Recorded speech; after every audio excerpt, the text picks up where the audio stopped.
Wednesday, March 29th, 2017. Monaco 64, home of alternative economics and contrarian views. So today is the day that the UK government delivered Article 50 to the European Union, and officially from today, for the next 2 years, the UK will be negotiating its divorce or separation from the European Union. So into, I guess, March 29th, 2019, the UK will be totally independent of the EU. The UK will not be subject to EU law. So that's the gist of it. That's the result of the Brexit referendum on June 23rd, 2016, last year.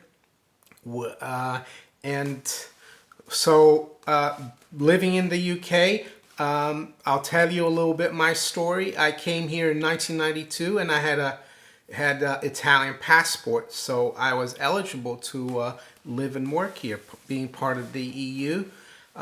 I met my wife after I arrived here, and we got married in 1993. So my wife is British, and my daughter is British as well. She's got Italian passport as well, and I'm originally from Brazil. So I've got Italian and Brazilian passport. I'd never needed the British passport because as an Italian with a EU passport, I didn't have any problems working or living here.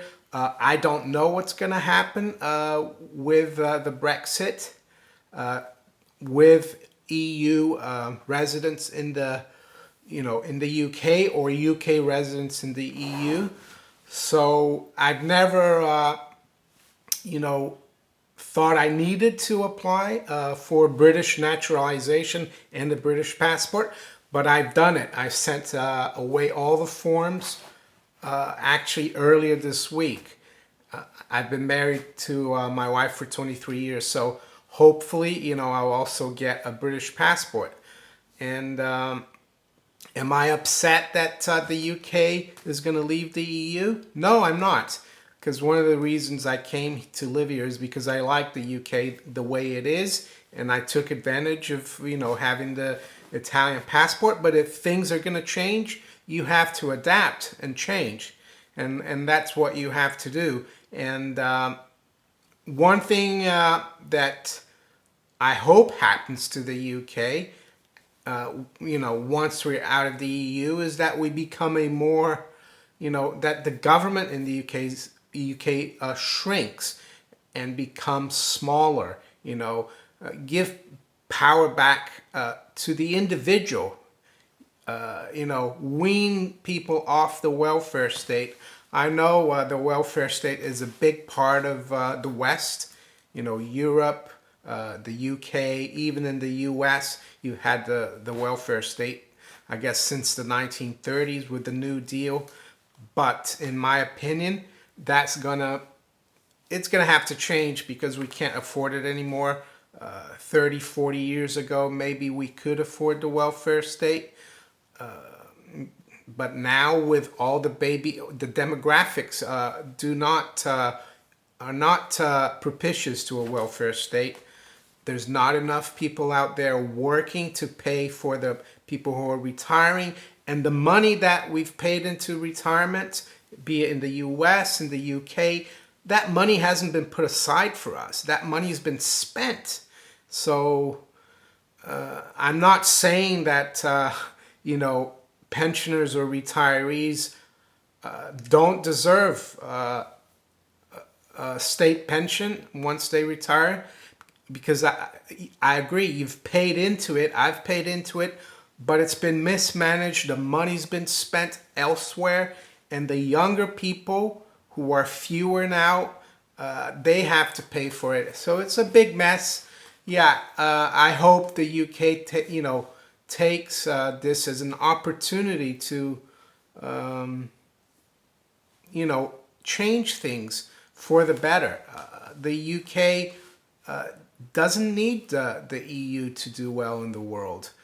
Don't forget, this country had ruled you know, the world back in the 19th century, early 20th century, there was a saying that the sun never set on the British Empire. I know it's a controversial subject, but the UK did it all on its own back then. So why, the people who say we need to be in Europe if we're going to be an important power, or if our country's going to do well, I don't think that's necessary. So that's my view. So it's a very important day in terms of the UK and for the EU as well. The UK was not a founding member of the EU, but is a very important member. So I think the problem with the EU, looking at the bigger picture, is that the EU enlarged too quickly. You had the core countries, the founding countries like Germany, France, Italy, the Netherlands, Belgium, and the Benelux countries, and that worked fairly well. And then you had enlargement. I think in the I think it was early 90s. I'm not sure exactly when. You had Portugal and Spain join. They had to catch up socially, I guess, and economically. They didn't do too badly, I guess. And then you had Greece. But I think personally, nothing against Eastern European countries, but they're not at the same economic or social level or welfare level as the EU. And I think they let these countries in too quickly. They had to give them some more time. And I think that's caused a lot of the problems. There's too many countries now. The difference is massive between countries. It's not homogeneous enough. I don't think it will work in the long term.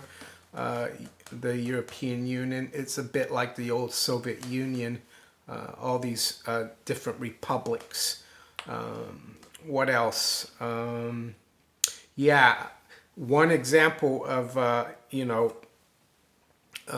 how can I say, unifying was, one good example was East Germany, when the Berlin Wall fell in the late 80s, early 90s.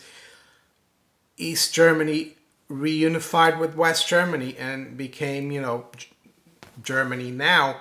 And I remember, and they're still probably paying, the West Germans have had to pump in hundreds of billions of dollars into the East German economy, because even though they were Germans as well, they're the same, they're cousins, East and West Germany, their economy was completely different than the West German economy. It was a communist-run, centrally planned economy. Income levels were a lot lower than West Germany. So if West Germany hadn't financed and given funds to East Germany to help the East German economy catch up with West Germany, all the East Germans would have gone to West Germany. That was a problem. And I think the Germans, it wasn't easy. The German economy in the 90s and early 2000s was very, how can I say, sluggish. But now, that's been done, over 25 years. So what I'm trying to say is that the same thing should have been done, that Eastern Europe, all the poorer countries like Romania, Bulgaria, all the Baltic countries, and Poland, and the Czech Republic, Slovakia, Slovenia, all these countries, they needed more time to catch up with Western Europe, and that's what I'm trying to say.